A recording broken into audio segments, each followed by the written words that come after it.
થયું ચાલુ. સ્વામિનારાયણ હરે, સ્વામિનારાયણ હરે.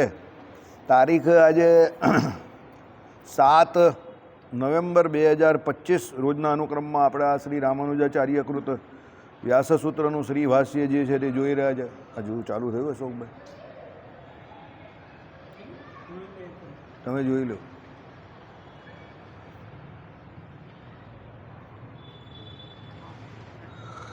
ગઈકાલે આપણે જોયું કે ભાઈ જગતગુરુ રામાનુજાચાર્યનો મત શું છે તે આપણે જોયો કે ભાઈ આત્મા જ્ઞાન સ્વરૂપ છે, અર્થાત એનામાં જ્ઞાન જે છે તે સ્વભાવ સિદ્ધ છે, માટે એનું જ્ઞાતૃત્વ જે છે તે અવિક્રિયાત્મક, એટલે જ્ઞાતૃત્વથી એનામાં કશી વિક્રિયા થતી નથી. વિક્રિયા એટલે કોઈ પણ પ્રકારનો વિકાર. એટલે તમે એમ કહો કે ભાઈ આત્મામાં જ્ઞાતૃત્વ છે તો એનામાં વિકાર સંભવે, કારણ કે અદ્વૈતીઓ એવું કહે છે કે ભાઈ જ્ઞાતાપણું જે કંઈ છે જીવનું તમે જે કહો છો તે એમાં સંભવે નહીં, કારણ કે એ તો અહંકારનું હોઈ શકે. એનું કારણ એવું બતાવે છે એ લોકો કે ભાઈ અહંકાર જે છે એના દ્વારા જ એમ કહે કે શું છે કે જીવ એટલે જ્યારે પણ અજ્ઞાને કરીને જ હું આમ છું ને હું તેમ છું ને એવી ઉક્તિ જ્યારે કરે છે તો એ જ્ઞાતાપણું એમ કહે કે સામાન્ય રીતે જડ એવા અહંકારનું હોઈ શકે એવી એ લોકો વાત કરે છે. આત્માનું જ્ઞાતાપણું નથી. કોણ કહે જેવું? અદ્વૈતીઓ. પણ જગતગુરુ રામાનુજાચાર્યએ કહ્યું કે ના, પણ ના, જ્ઞાતાપણું પણ આત્માનું જ છે. એટલે આત્મા પોતે જ એમ કહે કે ચેતન હોવા સાથે એમ કહે કે કેવું છે કે એ બીજા પદાર્થને તો જાણે છે, પોતે પોતાના સ્વરૂપને જાણે છે ને બીજા પદાર્થને જાણવા માટે એના જ્ઞાતાપણાનો ઉપયોગ કરે છે. પણ એ જ્ઞાતા છે એનો મતલબ એવો નથી કે એનામાં બીજી કોઈ વિક્રિયા એટલે એનામાં કોઈ વિકાર સંભવે છે. એના સ્વરૂપમાં કોઈ વિકાર નહીં થતો. આ કેવી વાત છે કે ભાઈ આત્મા પોતે બીજા ગમે એટલા કામ કરે, આંખે કરીને દ્રષ્ટા બને કે નાકે કરીને સૂંઘે કે પછી જ્યારે એમ કે કાને કરીને સાંભળે ત્યારે શ્રોતા બને. આ બધી ક્રિયા કરે છે પણ એના મૂળ સ્વભાવમાં, એના સ્વરૂપમાં મૂળ કોઈ ફેર નહીં પડતો. એનું સ્વરૂપ જે છે તે તો તેવું ને તેવું જ રહી છે. વિકાર એના સ્વભાવમાં થાય છે, એના સ્વરૂપમાં કોઈ વિકાર થતો જ નથી. સમજો, આત્મા પોતે તો નિર્વિકાર એટલે નિર્વિકાર જ છે. અને જે જન્મ મરણનું કારણ જે છે તેનું સ્વરૂપ નથી. એનું સ્વરૂપ તો અતિશય શુદ્ધ છે. સામે લખ્યું ને હમણાં જે આવ્યું ને, અતિશય શુદ્ધ છે. અક્ષરધામના મુક્તોનું જે છે તે કેવું છે તો અતિશય શુદ્ધ સ્વરૂપ છે એનું. જ્ઞાનેક ઘન આકાર એનું સ્વરૂપ છે અને એના સ્વરૂપમાં કોઈ પ્રકારનો વિકાર નહીં થતો. આપણા જન્મ મરણનું કારણ શું છે? એનું સ્વરૂપ નથી, એનો સ્વભાવ છે. એટલે આપણો સ્વભાવ છે. લોકો નહીં કહેતા એનો સ્વભાવ બહુ ખરાબ છે, બહુ કહૂતરો સ્વભાવ છે. લોકો એમ નહીં કહેતા પ્રાણને પ્રકૃતિ બે સાથે જાય. પ્રકૃતિ શબ્દ જે બતાવે છે કે એનો સ્વભાવ. હવે જે સ્વભાવ એના જે પડ્યા તે મૂળભૂત એના પોતાના સ્વભાવ નથી. સમજો, કુસંગે કરીને એણે એ પોતાનામાં માની લીધેલા છે, એટલે એ સાવકવા છોકરાને પોતે એડોપ્ટ કર્યો અને પછી એના નખરા સહન કરે, આ એવી વાત છે.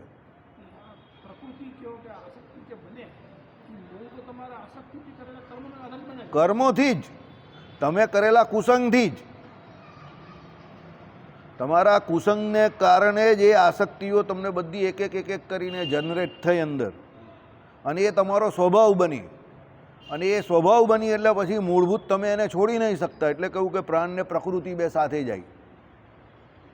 એટલે મૂળ તમારા આત્મા જોડે એને કોઈ લેવા દેવા નથી. એ સ્વભાવ જે છે એ જ કારણ શરીર છે. સમજો, અને એ જ જન્મ મરણનું કારણ છે, એટલે એને કારણ શરીર કહ્યું. એટલે મૂળભૂત રીતે તમે જોવો તો આત્મા પોતે વિકારી પોતે નથી, પોતે તો શુદ્ધ જ છે. શુદ્ધ એટલે અતિશય શુદ્ધ. અને કેવો છે? નિર્વિકારી છે. સમજો, એનો જન્મ કે એનું મરણ થતું નથી, અને એનામાં બીજા પણ અનંત કલ્યાણકારી ગુણો પહેલેથી રહેલા જ છે. પણ પરિસ્થિતિ શું સર્જાઈ છે કે એને માયામાં રહીને માયામાં પોતાપણું માની લીધું, શરીરમાં પોતાપણું માની લીધું, શરીરના સંબંધીઓમાં પોતાપણું માની લીધું, અને એને લઈને જે 24 કલાક એના જે કોઈ ક્રિયા જે છે તે બધી ક્રિયા કરે છે.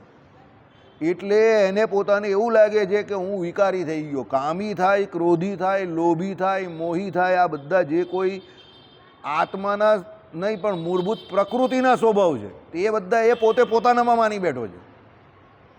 આત્મા થોડો કામી, ક્રોધી, લોભી છે, એ તો દિવ્ય છે. એક વખત કોઈ વ્યક્તિ, ચાલો હું બહુ સિમ્પલ પૂછું તમને, એક વખત કોઈ વ્યક્તિ કામ વાસના એને ઉદય થાય તો કામ ભોગવે છે, તો ભોગવે તો શરીરથી જ છે ને. ક્રોધ કરે છે તો ક્રોધ કાથી કરે છે? એના શરીરથી જ ક્રોધ કરે છે ને. લોભ કરે છે તો એના શરીરથી જ ચોરી કરે છે ને. સમજો, તો એનામાં જે વિકૃતિ આવે છે તે બધી એના શરીરમાં જ આવે છે, કારણ કે મૂળભૂત એ બધા લક્ષણો કોના છે? પ્રકૃતિના છે. સમજો, પણ એ બધા એના સંગે કરીને, એટલે કુસંગે કરીને એ પોતે પોતાને આવો પછી સમજી બેસે છે, એટલે વારે વારે કામી, ક્રોધી, લોભી, બસ મૂળ એના સ્વરૂપને ભૂલી ગયો કે ભાઈ હું જ્ઞાનેક ગણાકાર છું, કે હું જ્ઞાન સ્વરૂપ છું, કે આનંદ સ્વરૂપ છું. મારે કોઈ બીજા વ્યક્તિની કે કોઈ બીજી વસ્તુની જરૂર જ નથી. હું તો જેવો છું તેવો ને તેવો મારામાં જ પૂર્ણ છું. પૂર્ણ કેવી રીતે? કે એની અંદર પૂર્ણ એવા ભગવાન રહ્યા છે. જો ભગવાનના સુખે સુખ્યો રહેતો હોય ને ભગવાન જે આપે એમાં રાજી રહેતો હોય તો એ પૂર્ણતાનો ભાવ એનામાં પણ આવી જાય. પણ એ હાલો નજીક રહેલા ભગવાનને નહીં જોતો, પણ દૂર એવી માયાને પકડવા જાય કે આમાં મારું આટલું બાકી છે ને આટલું રહી ગયું ને આ ટાર્ગેટ પૂરું કરું ને પેલું ટાર્ગેટ પૂરું કરું. સમજો, આ કુસંગે કરીને એ આત્મામાં બધો જે કંઈ વિકાર તમને દેખાય છે, એટલે વિક્રિયા કોઈ આત્માને વિશે છે જ નહીં. સમજો, વિક્રિયા એટલે વિરુદ્ધ ક્રિયા કે વિકાર, એ બધી શરીરને વિશે છે. પણ એ શરીરને વિશે થાય કેમ છે? મૂળભૂત કુસંગે કરીને થાય છે. દારૂ પીવે ત્યારે પહેલી વખત જેટલા લોકો પીવે છે તે બધા કહે કે ભાવે નહીં. આપણે તો પીધો નહીં, પણ જે પીએ એ બધા એવું કહે પહેલી વખત ન ભાવે તમને. પહેલી વખત નહીં, બીજી વખત, ત્રીજી વખત પણ તમને ન ભાવે. પણ પછી એ કડવો લાગતો હોય પછી તો પણ એને ભાવતો કેમ થઈ જાય છે? કુસંગે કરીને. સમજો, એટલે ન ખાવાનું ખાય, ન પીવાનું પીવે, ન બોલવાનું બોલે, આ બધા જે કોઈ એના સ્વભાવ થયા તે મૂળ કુસંગે કરીને. એટલે જેટલી પણ વિક્રિયા છે, વિરુદ્ધ ક્રિયા છે કે વિકાર છે, તે મૂળભૂત આત્મામાં નથી. સમજો, એ બધી ક્રિયાઓ એણે એડોપ્ટ કરેલી છે, બહારથી એડોપ્ટ કરેલી છે.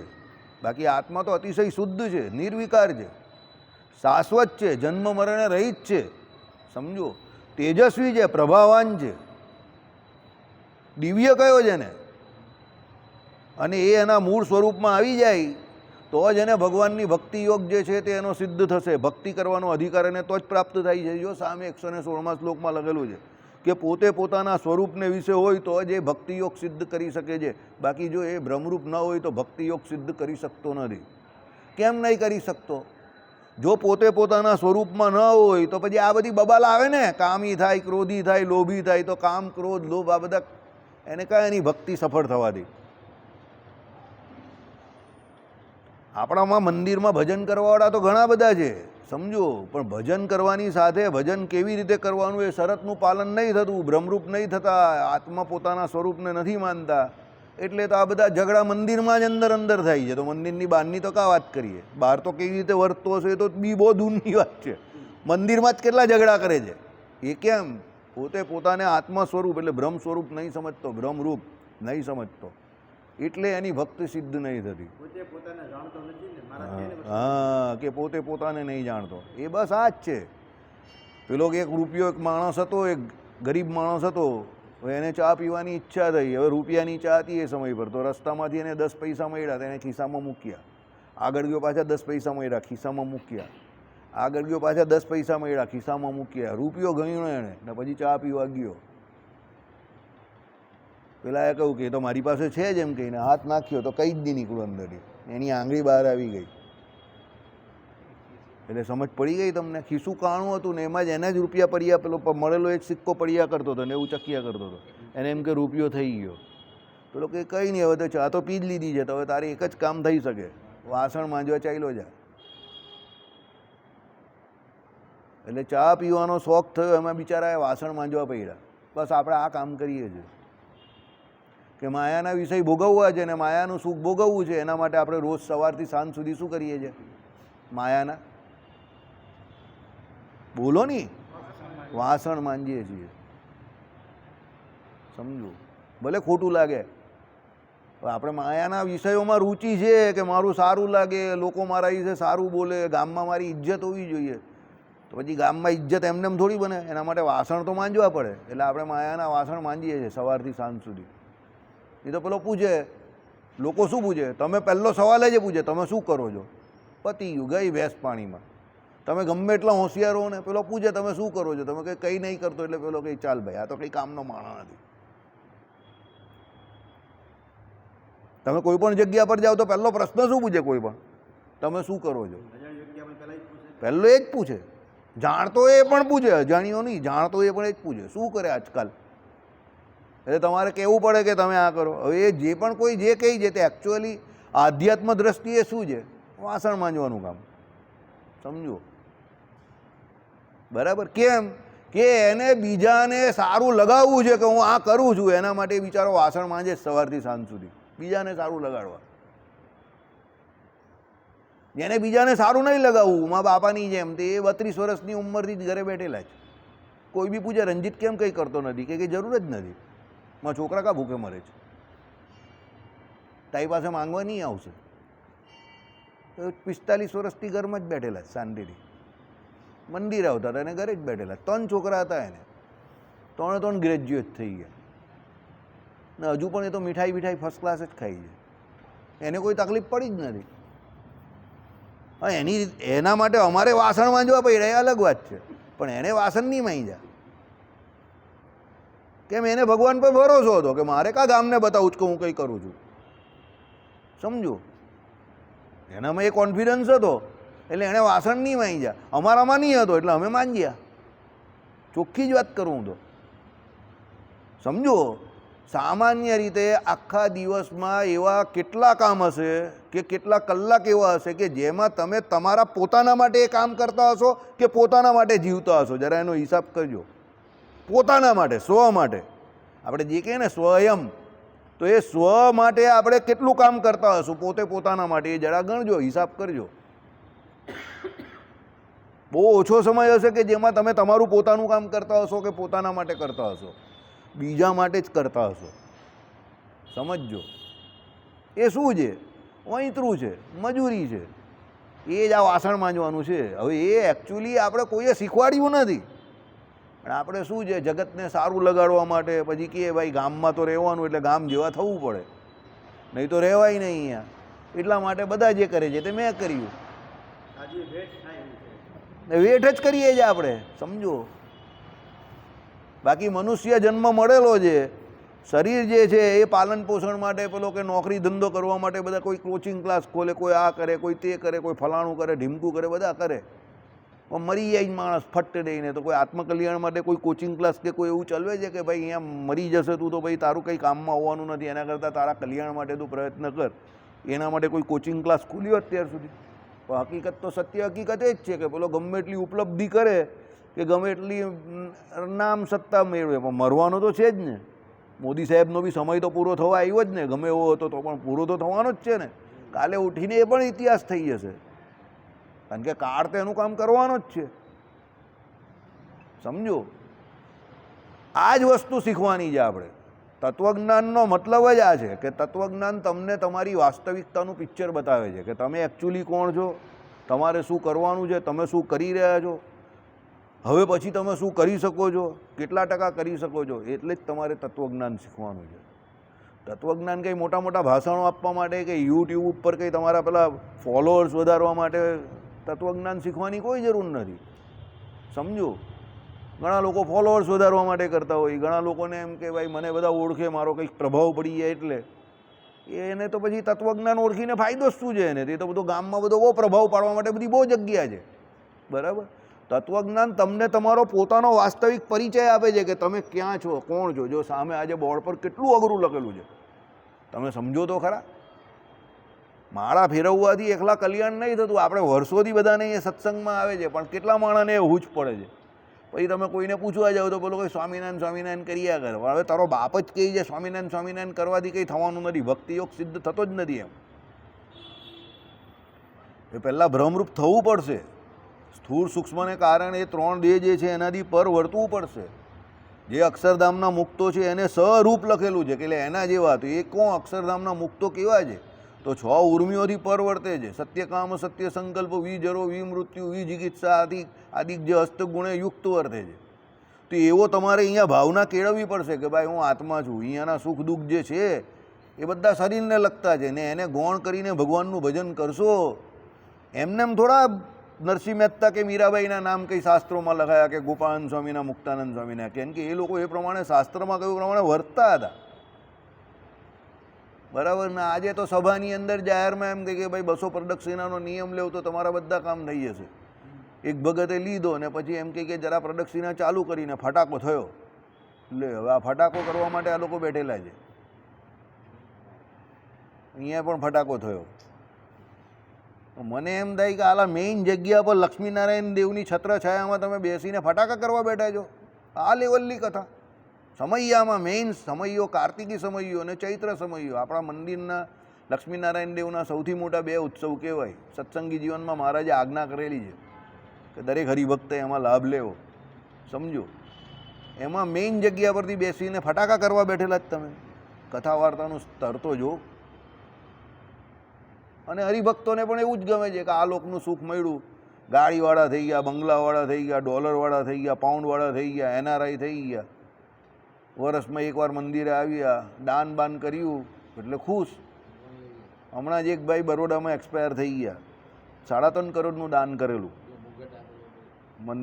હરિકૃષ્ણ મહારાજનો મુગટ આપેલો ને, કે કોઈ હરિકૃષ્ણ મહારાજનો જ કદાચ, તે જ હમણાં એક્સપાયર થયા. તો એના ઘરથી ફોન આવ્યો મને, એવી રીતે એક્સપાયર થયા છે અમારા કંઈક એના કોઈ રિલેટિવ હતા.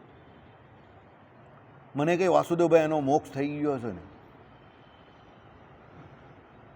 બોલો હવે તમને આવો સવાલ આવે તમે શું જવાબ આપો? અમેરિકાથી ફોન આવ્યો કે વાસુદેવભાઈ એનો મોક્ષ. કે મોક્ષ તો હવે બહુ લાંબી પ્રોસેસ છે, પણ એમણે જે કંઈ સેવા કરી છે તો એ સેવાના ફળરૂપે ભગવાન એમની ગતિ સારી કરશે. ઠીક, અક્ષરધામ નહીં મળી જાય એમ કહી કે.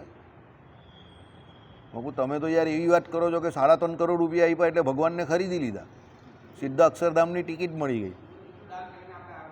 તો એ યાર એટલું બધું કેવું આ તો વાત. એટલે લોકો હવે એમાં પબ્લિકનો કોઈ વાંક નથી. હું અહીંયા પબ્લિકનો કોઈ વાંક નહીં કરતો. પબ્લિક બિચારું તો કેવું છે કે તમે એને જે શીખવાડો એવું શીખે. એ લોકોને આવું શીખવાડી દીધું છે કે તમે આટલા રૂપિયાનું દાન કરશો, આ કરશો, બસ એટલે તમને અક્ષરધામ મળી ગયું. અક્ષરધામ તો પેલાને આમ બધા વેચતા ફરે છે લોકો. હલા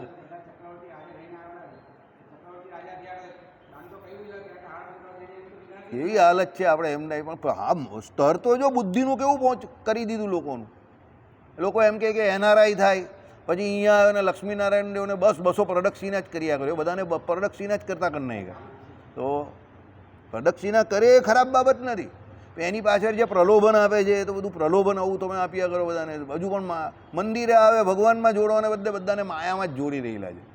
બસ તમે બધા સુખી થાઓ ને અમને તમારા સુખનો હપ્તો આપો. લે હવે તમે અહીંયા ભગવાને કહ્યું છે કે ભાઈ તમે સુખી રહ્યો આ લોકને પરલોકમાં, એના માટે ભગવાને શિક્ષાપત્રી બનાવેલી છે, સમજો. પણ એમાં આ લોકનું સુખ જે છે તે તો ગૌણ છે ને. એ તો મનુષ્ય જન્મે કરીને જે સુખ છે તે તમને મળવાનું છે. તો ગૌણ જે પ્રારબ્ધમાં જે હશે તે મળશે તમને. તો તમે લોકોને આ લોકના સુખમાં કેમ આટલા બધા ઘસરો છો કે ધસડો છો? એને ભગવાન સંબંધી સુખ બતાવો. આમાં શું કહ્યું? બ્રહ્મરૂપ થાય નહીં ત્યાં સુધી એની ભક્તિયોગ સિદ્ધ નહીં થાય. ભક્તિયોગ સિદ્ધ થવાનો નથી, ભગવાન સંબંધી એને સુખ આવવાનું નથી. એ પહેલાં એને પોતે પોતાની જાતને ઓળખવાની છે. પોતાના સ્વરૂપનું જ્ઞાન, સ્વ સ્વરૂપનું જ્ઞાન હોવું જોઈએ એવું લખેલું છે. હવે એને કાં સ્વ સ્વરૂપનું જ્ઞાન હોય? એવી રીતે પૂછે કે ભાઈ પૈસા આપેલા, દાન કરેલું, બહુ મોટી સેવા કરેલી તો અક્ષરધામમાં ચાલ્યા જશે ને. હવે જે વ્યક્તિ આવી વાત કરતું હોય એને એને પોતાના સ્વરૂપનું જ્ઞાન કે પરમાત્માના સ્વરૂપનું જ્ઞાન. હવે એમાં જવાબદાર કોઈ વ્યક્તિ વિશેષ કે કોઈ પબ્લિક નથી. જવાબદાર એમાં જે કોઈ કથાવાચકો છે તે છે કે એ લોકોએ સંપ્રદાયના શાસ્ત્રો પ્રમાણે જે વાસ્તવિકતા છે એ બતાવવી પડશે કે ભાઈ 116મા શ્લોકમાં તમને બધાને પહેલાં બ્રહ્મરૂપ થવાનું કહ્યું છે. તો તમે બ્રહ્મરૂપ ન થશો ત્યાં સુધી તમને ભક્તિ કરવાનો અધિકાર નહીં મળે. અધિકાર નહીં મળે તો પછી ભક્તિ સિદ્ધ નહીં થવાની. પછી અક્ષરધામની કા વાત આવી? સમજો. પહેલાં તો જે વ્યક્તિઓ વક્તા પદ પર બેઠેલા છે એની વિશેષ જવાબદારી છે કે એને જે કોઈ સામે શ્રોતાઓ બેઠેલા છે એ અહીંયા કલાક, 1.5 કલાક, 2 કલાક કે 15 દિવસમાં એકવાર વડતાલ જાય છે ને અહીંયા કલાક, 1.5 કલાક મંદિરે આવે છે. તો એ લોકોને એ માયામાંથી જે ફરીને આવેલા છે અને માયાનો જે એને રંગ ચડેલો છે તે રંગ ઉતારીને એને ભગવાનના રંગે પાટે ચડાવવાની છે ગાડી. તો ઉલટાનું એને એવું કહે છે તું માયામાં જે ગયો છે એમાં તને સફળતા વધારે મળે, એના માટે તું અહીંયા આવીને ભગવાનને કમિશન આપી દે. આવું જ શીખવાડવામાં આવે છે ને, ટેકનિકલી આવું જ શીખવાડવામાં આવે છે. સમજો શિક્ષાપત્રીનો પાઠ કરી નાખ્યો એનું કોઈ મતલબ નથી, એમાં જે કાંઈ છે એનું અનુકરણ કરો હા કામ નથી. મને હું તમને હજુ પણ કહું છું, શિક્ષાપત્રી મોઢે કરવાથી કે એનો પાઠ કરવાથી કંઈ સિદ્ધ નહીં થતું. તમે એનો કેટલું આચરણ કરો છો એ સિદ્ધ કરવાનું છે ને. તમારે શિક્ષાપત્રીની કઈ આજ્ઞા લોપો છો એ પહેલાં ધ્યાનમાં રાખો ને એ પાળો ને તો એ શિક્ષાપત્રીની જયંતિ છે એનો ખરો મતલબ છે. તો સાચો મતલબ એને વાંચી જવાથી શું ફાયદો થાય? હું આખું બ્રહ્મસૂત્ર તમારી સામે વાંચી ગયો, પાઠ થઈ ગયો ભાઈ મારો, તમારો પણ થઈ ગયું, તમે બધા શીખી ગયા ને, ચાલો જાઓ ઘરે. તમે કે યાર આનું કંઈ છટકી ગયું લાગે છે, અહીંયા આવીને શું ફાયદો થયો? આ તો વાંચીને ચાલ્યો ગયો, શું ફાયદો થયો? બહુ સિમ્પલ વાત છે ને, બરાબર. સ્તર સુધારવું પડશે. આપણું સ્તર જે છે ને બહુ નીચે ચાલ્યું ગયું. કાલે મેં હરિપ્રકાશ શાસ્ત્રી જોડે પણ એ જ વાત કરી. લોકો સંપ્રદાયનું જે સત્સંગનું ને કથા વાર્તાનું સ્તર જે છે ને એ સુધારવું પડશે. પછી તમે બહારના વક્તાને સાંભળો અને પછી બહારના વક્તા તમને સારા લાગે તો પેલા લોકો એમ કહે પાછા કે ના ના આપણાને છોડીને તમે બહારનાને કેમ સાંભળવા જાઓ છો? અરે પણ બહારનાને તમે સાંભળો તો ખરા, એ લોકોનું લેવલ તો જો કાં પહોંચી ગયું. આજે જ મેં પિતામાં ભીષ્મ અને યુધિષ્ઠિર અને ભગવાન શ્રી કૃષ્ણ એનો મહાભારતનું આખું જે ચરિત્ર સાંભળું. અરે તમે સાંભળો ને તમને એમ થાય કે 1 મિનિટ મારે જગ્યા પરથી ખસું નહીં, બંધ કરવાની તો કાં વાત કરો.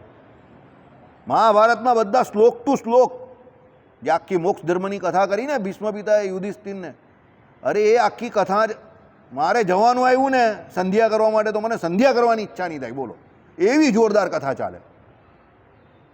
હું એકચ્યુઅલી એક કામ માટે ગયેલો ને જરા અકળાયેલો હતો, કંટાળેલો હતો, કામ તો પૂરું થયું નહીં, પછી આવેલો ને પછી આ ભાઈએ મને મૂકીને આપી કથાએ. પણ તમે એ કથા સાંભળો તો જોરદાર કથા. ભગવાનનું ચરિત્ર, પહેલાં યુધિષ્ઠિરની સ્થિતિ બતાવેલી યુદ્ધ પછીની, કે યુધિષ્ઠિરને કોઈ જાતની પછી સૂઝ નહીં પડતી હતી, વિજય થયેલો પાંડવોનો તો પણ એ બહુ શોકમાં હતા. ભગવાન શ્રી કૃષ્ણ એને કેટલું સમજાવે તો સમજે નહીં. ભાઈ ભગવાન શ્રી કૃષ્ણ કંઈ કાલે તો હું જવાનો હવે છોડીને. પછી ભગવાન શ્રી કૃષ્ણ એના કક્ષમાં ગયા, યુધિષ્ઠિરને તો પણ નિદ્રા નહીં આવે. પછી યુધિષ્ઠિર અડધી રાત્રે ભગવાનના કક્ષમાં ગયા તો જોયું તો ભગવાન પોતે સમાધિનિસ્થ અને ધ્યાન કરતા હતા. યુધિષ્ઠિર બહાર બેસી રહ્યા. પછી યુધિષ્ઠિરે જોયું, ઓહો, ભગવાન પછી ઊભા થયા. પછી યુધિષ્ઠિર ગદગદ કંઠે ભગવાન પાસે આવ્યા અને કહ્યું કે હું મારો પ્રશ્ન તો પછી પૂછીશ, પણ પહેલાં હું તમને એ પ્રશ્ન પૂછું કે આ દુનિયામાં ઘણા બધા લોકો દેવતાઓથી માંડીને બીજા જે કોઈ છે, શિવજી છે, બ્રહ્માજી છે, ઇન્દ્રાદિક દેવતાઓ છે, બધા તમારું ધ્યાન કરે છે. તમે કોનું ધ્યાન કરતા હતા? મને પહેલાં એ પ્રશ્નનો જવાબ આપો. તમારાથી મોટો કોઈ છે એમ કંઈ? યુધિષ્ઠિર આવો પ્રશ્ન પૂછ્યો કે તમારાથી મોટું કોણ છે જેનું તમે ધ્યાન કરો છો? ભગવાન શ્રી કૃષ્ણની આંખમાં આંસુ આવી ગયા કે હું તારા દાદાનું ધ્યાન કરું છું, એમ કે પિતામાં ભીષ્મનું. જગ્યા ગુહ્યાંગ અને આખા શરીરમાં એવી કોઈ જગ્યા બાકી નહીં રહી કે જ્યાં એને એમ કે અર્જુને બાણ નહીં માર્યા. અસહ્ય વેદના થાય છે અને એ વેદનામાં એ પોતે પોતાની વેદના ભૂલીને સતત ભગવાને જે પહેલાં વચનામૃતમાં કહ્યું ને એ પ્રમાણે તેલ ધારાવત અવિચ્છિન્ન ભગવાનને વિશે સ્મૃતિ, સતત મારું ભજન કરે છે. હું એનું ધ્યાન કરું છું કે ધન્ય છે એ માણસને. અને તું એમ કહે કે એક બાજુ તને હું સમજાઈને થાકી ગયો કે જે કંઈ થયું છે કે જે કંઈ કર્યું છે તે નથી કર્યું. કાળનું પ્રધાનપણું છે અને મેં પોતે કરાવ્યું છે. એ કાળને મેં આજ્ઞા આપેલી છે કે આ બધું તારે કરવાનું છે. એટલે એમ કે આટલી બધી સ્ત્રીઓ વિધવા થઈ ગઈ છે, કે આટલા બધા બાળકો મરી ગયા છે, કે આટલા બધા મોટા પુરુષો અંદર એમ કહી કે હોમાઈ ગયા યુદ્ધ ક્ષેત્રને વિશે, તો તું તારી જાતને જવાબદાર નહીં સમજ. હું તને સમજાઈને થાકી ગયો તો પણ યુધિષ્ઠિર ના સમજે. પછી ભગવાન શ્રી કૃષ્ણ કહી કે ચાલ મારે અત્યારે જવું છે. તો ટીકા એમ કહી કે જ્યાં ભીષ્મ સૂઈ ગયા ત્યાં, અને યુધિષ્ઠિરને ને પાંડવોને બધાને ભગવાન લઈ ગયા ત્યાં. અને પછી ભીષ્મ પિતાએ ને કહ્યું એમને કે તમે એમ કહી કે આનો જે એમ કહી કે શંકા જે આને છે તે દૂર કરો. ત્યારે ભીષ્મ પિતાએ શું કહ્યું ખબર છે? તમને એમ કહી કે શંકા દૂર કરવાવાળો માણસ આખા અનંતકોટી બ્રહ્માંડમાં તમારા જેવો કોઈ છે નહીં. અને જો એ તમારું કહેલું નહીં માનતો તો મારું કહેલું કાથી માનવાનું? તો હું એની સામે શું કહેવાનો? શાસ્ત્રનું જ્ઞાન હું શું એને આપવાનો? ભલે મારો ઘરનો છે છોકરો, પણ હું શું એને શાસ્ત્રનું જ્ઞાન આપવાનો? શાસ્ત્ર વેદતા અને સર્વશાસ્ત્ર એમ કહે કે એની મર્યાદા તો તમારી ઉપરથી શરૂ થાય ને તમે જ એના પૂરું કરનારા છો. તમે જે કહેવું એ તો શાસ્ત્ર વચન છે, બ્રહ્મવાક્ય જનાર્દનમ. હું શું કહેવાનું એને? ત્યારે ભગવાન શ્રી કૃષ્ણએ કહ્યું કે તમે એને કહો, એ બોલ શબ્દ ભલે તમારા હશે પણ એની અંદર જે કહેનારો હશે તે હું પોતે જોઈશ. સમજો. અને પછી જે શરૂ કર્યું ભીષ્મ પિતાએ શું શરૂ કર્યું? તને શું લાગે છે કે આ બાણ સૈયા પર મને સુવડાવ્યો તો કોણે સુવડાવ્યો? આ અર્જુનના બાણે સુવડાવ્યો? અરે અનંતકોટી બ્રહ્માંડમાં કોઈની તાકાત નથી કે મારા હાથમાં એમ કે ધનુષ હોય તો કોઈ મારી જોડે યુદ્ધ કરવાની હિંમત પણ કરે. દેવરાજ ઇન્દ્ર સુધીનો કોઈ વ્યક્તિ નથી. મારા ગુરુ પરશુરામ એને પણ મેં યુદ્ધમાં સંતુષ્ટિ આપેલી છે. તને શું લાગે એમ કે હું એમ કે હારી જાઉં એવો યોદ્ધા હતો? આ મને અર્જુનના બાણથી એમ કે હું હારી ગયો? તને એવું લાગે છે? હરાવનાર આ છે એમ કે. અને આની ઈચ્છા હતી કે મારે હારી જવું જોઈએ, કે મારે હવે જગ્યા કરી આપવી જોઈએ, એટલે મેં કરી આપી. જેમ કે કરાવનાર આ છે. કર્તમ અકર્તુમ અન્યથા કર્તુમ આ છે. આની શરણાગતિ તમને પાંડવોને છે. તમે શું સમજો છો કે તમને તમારા જીવનમાં જે કોઈ તકલીફ પડી કે જે કોઈ સંઘર્ષ થયો તે તમારા માટે દુઃખદાયક હતો? તમારા માટે અતિશય સારામાં સારો સમય જો તમારા જીવનનો હોય તો એ જ હતો કે જે તમને કષ્ટ પડ્યા. કેમ? તમારા દરેક કષ્ટની અંદર આ વ્યક્તિ હાજર હતો. તમે અર્જુનને એમ કે આ અર્જુન એનો જેને મિત્ર સમજે, તમે એને જેને એમ કે યુધિષ્ઠિરને કહ્યું તું તમે તેને તારો મમેરો ભાઈ, તારો નાનો ભાઈ એને સમજે છે. તમે લોકો એને તુકારો કહીને બોલાવો છો. આ કોણ છે? એમ કે સાક્ષાત પરબ્રહ્મ પરમાત્મા પુરુષોત્તમ નારાયણ છે. પણ એક વસ્તુ છે, આનું માખણ કોઈના હાથમાં નથી આવતું. મતલબ સમજ્યા?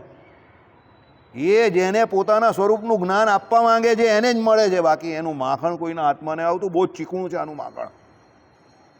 કોઈ જોરાવરે કરીને પકડવા જાય તો એનું માખણ કોઈના હાથમાં ના આવે.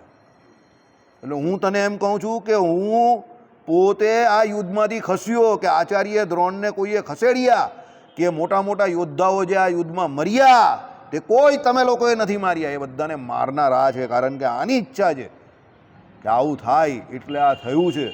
ઘટનાક્રમ જે કંઈ થયો એ કાળે કરીને આ એ કરાવેલો જ. આ પરબ્રહ્મ પરમાત્મા પુરુષોત્તમ નારાયણ સાક્ષાત છે. આની શરણાગતિથી મોટું કંઈ નથી. ને તમે પાંડવો સદનસીબે પહેલેથી જન્મથી જ આની શરણે છો, તો આનાથી મોટું કોઈ છે નહીં, કોઈ તત્વ જ નથી. દુનિયાની દરેક ઘટનાની શરૂઆત આનાથી થાય છે અને એનો એન્ડ પણ આનાથી જ થવાનો છે. બસ આણે જે કર્યું એ જ થયું એમ માનીને તું ચાલશે તો જ એમ કે તારી મુક્તિ થશે. એ વિના તારી મુક્તિ ન થાય.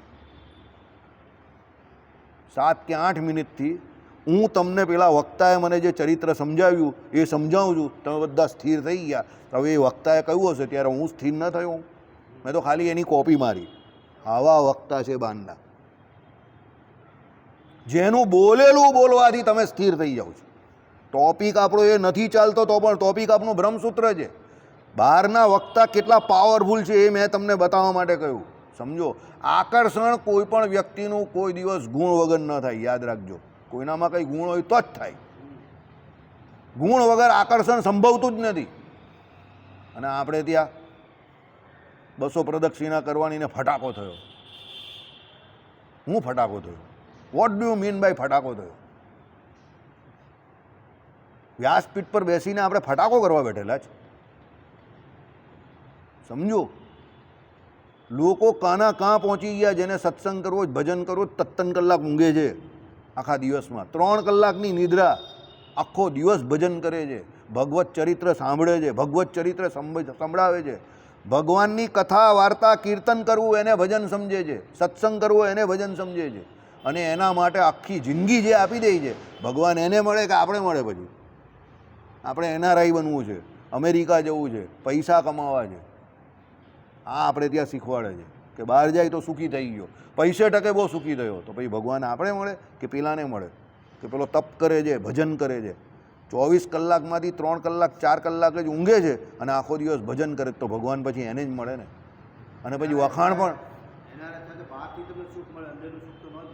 પછી તમે એમ કહો કે ભાઈ બાનનાના વખાણ કરે છે. ભાઈ જે સારો એના જ વખાણ થાય ને. તમે જે જગ્યા પર જાઓ જે સારો એના જ વખાણ થાય.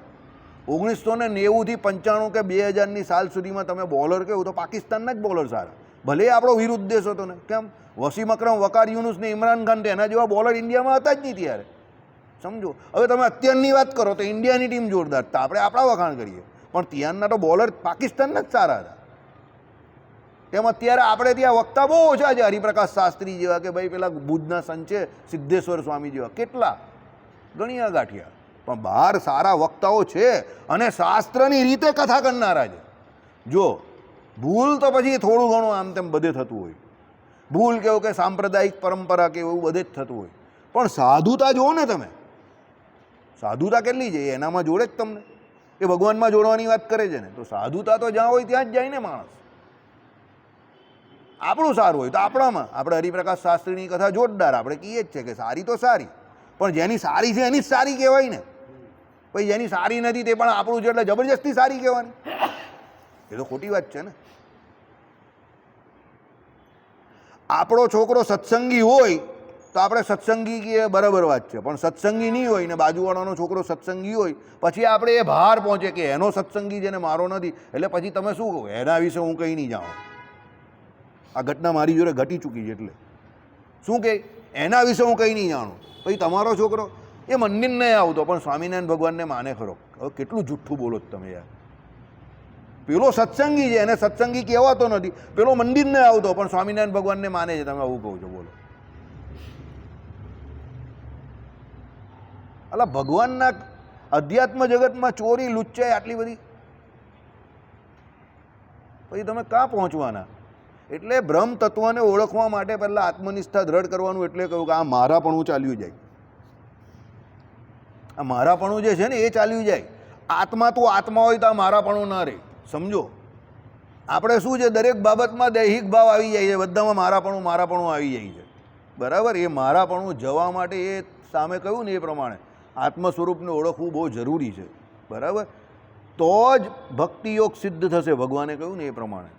શરણાગતિ લેવાની છે તેમાં પણ કંઈ શરણાગતિ લઈ લીધી એટલે કંઈ કામ નહીં થઈ ગયું. સાધન તો કરવાના જ છે, કારણ કે શરણાગતના પણ 6 લક્ષણ કયા છે. તે 6 લક્ષણની અંદર શું આવે છે?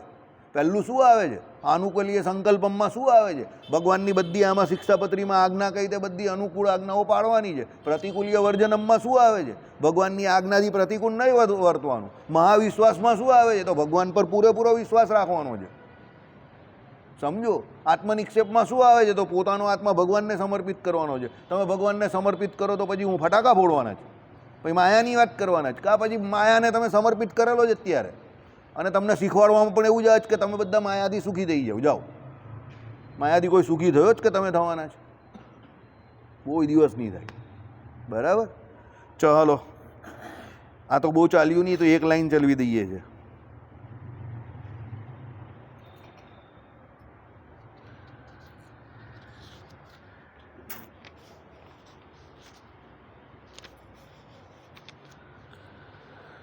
ગઈકાલે આપણે જોયું કે તેથી આત્મા જે છે તે અવિક્રિય સ્વરૂપ જ છે, એવું અવિક્રિયાત્મક જ્ઞાતૃત્વ જ્ઞાન સ્વરૂપ આત્માનું જ ઘટે છે. એટલે ગઈકાલે આપણે જોઈ લીધું, બરાબર.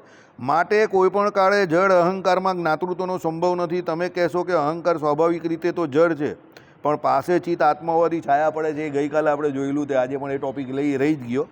અને એ રીતે એનામાં જ્ઞાતૃત્વ સંભવે છે. તો અમે પૂછીએ છીએ કે છાયા પડે છે એટલે શું? ભાઈ હવે છાયા પડે તો કેવી રીતે છાયા પડી આત્માની એની અંદર અહંકારમાં, કે જેને કરીને એનામાં ચેતનત્વ આવ્યું હોય, કે એનામાં જ્ઞાતાપણું આવ્યું. હું ખાઉં ને તમારું પેટ ભરાય એવું તો થવાનું નથી, કારણ કે અહંકાર જડ છે અને આત્મા જે છે તે તો આપણો ચેતન છે. તો એની છાયા કેવી રીતે પડી? બરાબર. અહંકારની છાયા એટલે સંવિત ચિત્ત આત્મામાં પડે છે, કે સંવિતની છાયા અહંકારમાં પડે છે? તો પાછી આત્માની છાયા અહંકારમાં પડી કે અહંકારની છાયા આત્મામાં પડી? એ તમે કહો. કારણ કે આત્માને એ લોકો શું માને છે? આત્માને તો એ લોકો શું માને છે? અનુભૂતિ માને છે, સંવિત માને છે, બરાબર. તો એની છાયા પડી પેલા અહંકારની અંદર, કે અહંકારની છાયા આત્મામાં પડી, બરાબર. પેલો કહીને કે ભાઈ કોને બગાડ્યો? આને બગાડ્યો કે આને બગાડ્યો, બરાબર. એટલે પેલો કહી કે ના, થોડા બંને એકબીજાને બગાડ્યા, સમજો, બરાબર. કારણ કે પેલાની કુટેવવાળી બધી કુટેવ હતી તે પેલામાં ગઈ ને પેલાની પેલામાં ગઈ. છોકરા આવી રીતે જ બગાડતા હોય, બરાબર. ચાલો, જો હવે આવે છે અહંકારની સંહિતમાં પડે છે એમ તો ન હોવું જોઈએ, કારણ કે જ્ઞાતૃત્વ તમે સંહિતમાં માનતા નથી.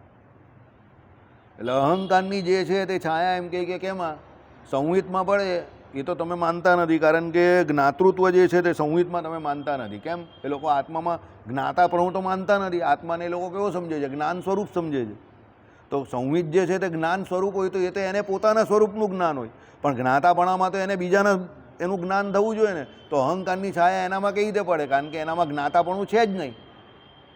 તમે કોઈ પણ બહારનાને ગ્રહણ કેવી રીતે કરી શકો? તમે જ્ઞાતાઓ તો બાહ્ય વિષયને ગ્રહણ કરો ને. ટૂંકમાં અહીંયા કહેવા એ માંગે છે, તમે બાહ્ય વિષયને ગ્રહણ ક્યારે કરો? જ્યારે તમારામાં જ્ઞાતાપણું હોય. હવે સંહિતમાં જ્ઞાતાપણું હોય નહીં તો એ બાહ્ય વિષયને ગ્રહણ કેવી રીતે કરે? બાહ્ય વિષય એટલે અહીંયા અહંકારમાં જે છે એની છાયા પેલામાં સંહિતમાં પડી, એ પ્રમાણે કહેવા માંગે છે. એટલે રામાનુજાચાર્યએ કહ્યું કે ભાઈ જ્ઞાતાપણું જેનામાં હોય, બરાબર છે, એનામાં જ તમે એસાઈ કરી શકો ને. સમજો આપણામાં જ્ઞાતાપણું છે આત્મામાં, બરાબર છે, તો આપણો આત્મા જ્ઞાતા છે એટલે તમે મને ને હું તમને ગ્રહણ કરી શકીએ જ. અત્યારે હું જે બોલું તે તમે સાંભળો છો, તમે જે બેઠા તે હું જોઈ રહેલો છું. તે કેના દ્વારા? તો આપણા જ્ઞાતાપણા દ્વારા. જ્ઞાતાનો અર્થ શું થાય? કે સામે રહેલા જ્ઞેય જે વિષયો છે એને જાણવું. તો એ આપણા બંનેના જે કોઈ જ્ઞાતાપણાને હિસાબે, એટલે આપણો આત્મા જે છે એમાં જ્ઞાન નામનો ગુણ જે એના આશરે રહેલો છે, એટલે આત્મા આપણો જ્ઞાતા છે. તો હું તમને લોકને જોઈ રહેલો છું ને આ વિષયને જોઈ રહેલો જ ને એને ઓળખવાનો પ્રયત્ન કરું જ ને તમને ઓળખાવાનો. તમે મને જોઈ રહેલા જ ને આને સાંભળી રહેલા જ, તો આને જાણવાનો પ્રયત્ન કરીએ જ. એટલે આપણે બંને આપણા જ્ઞાતાપણાનો ઉપયોગ કરીએ જ અહીંયા, બરાબર. પણ એ જ્ઞાતાપણું આપણામાં છે તો એ શક્ય થયું ને.